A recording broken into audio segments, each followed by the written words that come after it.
राजनीति पर है एतबार इतना कि सियासत में कोई इतबार नहीं आता।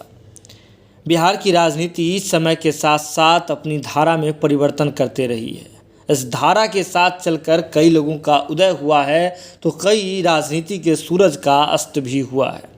हमने देखा कि किस प्रकार से बिहार की राजनीति में एक ज़माने में करीब एक दशक पहले जो नाम बाहुबली के रूप में राजनीति में अपना छाप छोड़ने का काम किया जा करता था, वो नाम आज गुमनाम हो गया है। हम बात कर रहे हैं सिवान क्षेत्र के बाहुबली सांसद मोहम्मद शहाबुद्दीन का, जो अब इस दुनिया में नहीं है।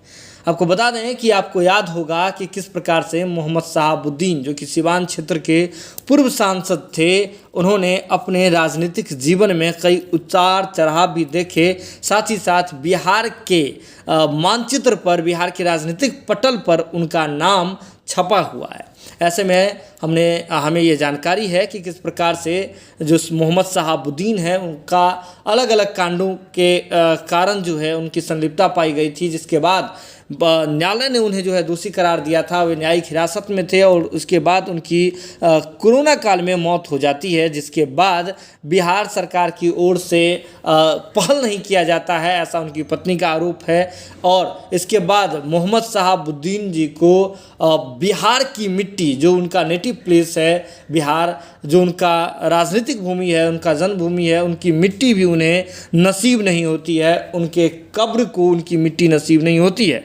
ऐसे में बता दें कि आज आपको मोहम्मद शहाबुद्दीन जी का पहला पुण्यतिथि है और जिसके बाद इस पुण्यतिथि के मौके पर बिहार के कदावर नेता, हम बात कर रहे हैं जाप सुप्रीमो पप्पू यादव जी ने उन्हें याद किया है।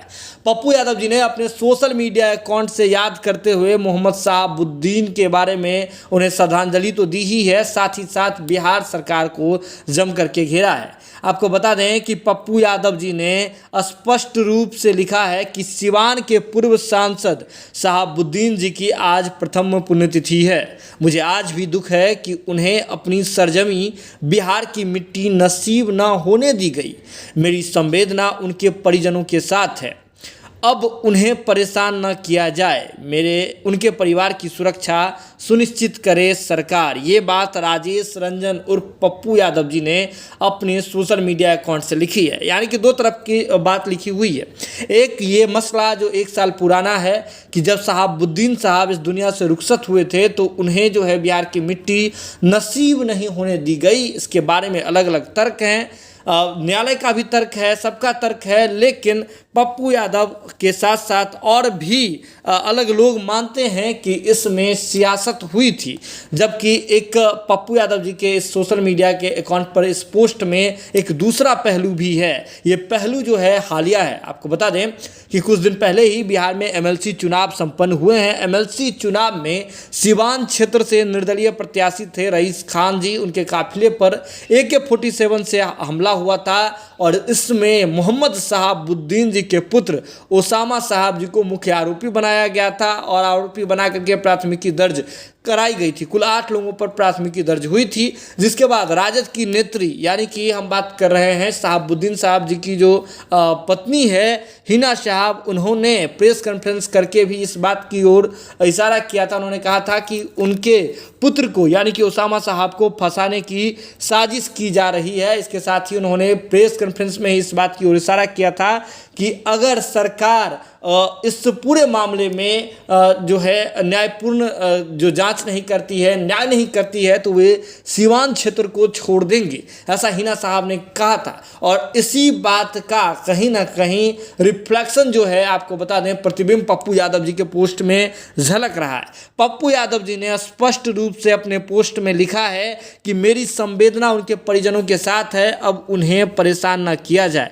यानी कि हिना साहब जी और ओसामा साहब जी, यानी कि शहाबुद्दीन साहब जी के जो परिजन हैं, उन्हें परेशान नहीं किया जाए और उनकी जो सुरक्षा है वो सरकार सुनिश्चित करे, ऐसा पप्पू यादव जी ने अपने सोशल मीडिया अकाउंट से लिखा है। यानी कि कुल मिलाकर बात यह है कि मोहम्मद शहाबुद्दीन साहब भले ही इस दुनिया में नहीं हो, लेकिन उनके वोट बैंक को लेकर के भी बीच बीच में चर्चा होती रही है। लेकिन ऐसे में ये भी कभी कभी ये अनुमान लगता रहा है कि शहाबुद्दीन साहब जी के जो पुत्र हैं उसामा साहब, वो कहाँ से अपने राजनीतिक कैरियर की शुरुआत करेंगे।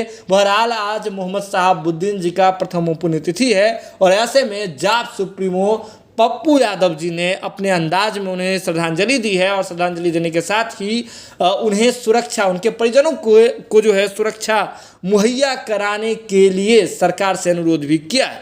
जुड़े रहिए पब्लिक पोल न्यूज़ के साथ, जो भी अपडेट होगा पब्लिक पोल न्यूज़ लगातार आप तक पहुंचाने का काम करेगी।